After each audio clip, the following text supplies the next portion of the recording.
Hello दोस्तों, स्वागत करते हैं उसके बीच में आपके अपने चैनल स्टडी में। पर दोस्तों बात को होता है शिक्षक भर्ती सुप्रीम कोर्ट अपडेट। सरकार ने पूरी की रिवाइज्ड मेरिट लिस्ट की एक्सरसाइज 20 जुलाई को एफिडेविट दाखिल। सरकार ने दाखिल किया सुप्रीम कोर्ट अपना रिटर्न सबमिशन।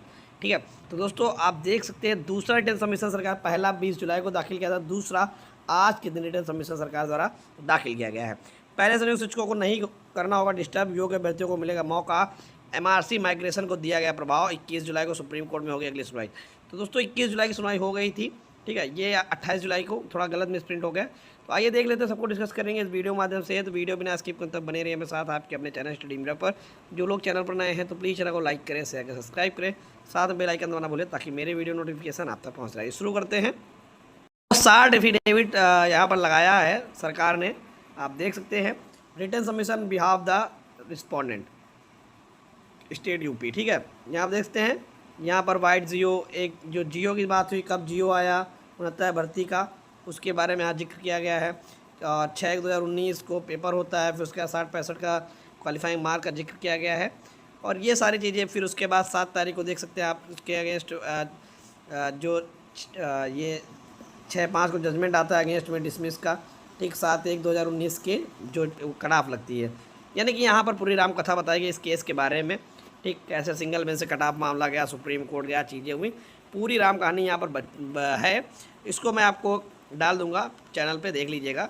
ठीक, इसको मैं निचोड़ अगर देखें तो इसको बता देते हैं। जो महत्वपूर्ण निष्कर्ष निकल कर आ रहे हैं 4 पेज के डॉक्यूमेंट पढ़ने के बाद, 69 शिक्षक भर्ती वर्तमान स्टैंड काफ़ी स्पष्ट है। पुराने नियुक्त शिक्षकों को हटाए बिना हाईकोर्ट के 13 अगस्त 2024 के निर्देशानुसार रिवाइज मेरिट एक्सरसाइज कीजिए के जरिए जो कैंडिडेट एलिजिबल बनते हैं उन्हें उपलब्ध एग्जिस्टिंग वैकेंसी में एकोमोडेट करने की दिशा में सरकार तैयार है। यानी कि जो लोग नियुक्त हैं उनको नहीं हटाना है। और जो 13 अगस्त 2024 का हाई कोर्ट का आदेश था डिवीज़न बेंच का, जो अभी आया था, जिसको लेकर सुप्रीम कोर्ट में चैलेंज किया गया था, उसमें एक आगे कैंडिडेट जो एलिजिबल हैं उनको एग्जिस्टिंग वैकेंसी, जो बची वैकेंसी हैं, जो इसमें बचे पद हैं, उसमें एकोमोडेट कर दिया जाएगा। ठीक है, 3 चीज़ें सबसे निर्णायक है। सरकार 20 जुलाई के एफिडेविट में एक्चुअल रिवाइड कैलकुलेशन क्या दी है, ठीक है, और रिवाइज लिस्ट में कितने कैंडिडेट आए और कैंडिडेट कैटेगरी वाइज कौन कौन आए। सुप्रीम कोर्ट में 21 जुलाई उसके बाद क्या अंतिम दिशा देता है। ठीक है, अब सबसे बड़ी बात अगर देखें तो सरकार ने जो कहा है वो रिवाइज या फ्रेश मेरिट लिस्ट की एक्सरसाइज पूरी कर ली है। सरकार 20 जुलाई 2026 को सुप्रीम कोर्ट में एफिडेविट दाखिल किया था, जिसको रिवाइज लिस्ट 13 अगस्त 2024 इलाहाबाद हाई कोर्ट की डिवीजन बेंच के आदेश के आधार पर तैयार किया गया था। ठीक है, यानी जो रिवाइज लिस्ट आई थी वो 13 अगस्त के आदेश के आधार पर आई थी। एमआरसी अभ्यर्थियों को जनरल में माइग्रेशन का प्रावधान लागू किया गया।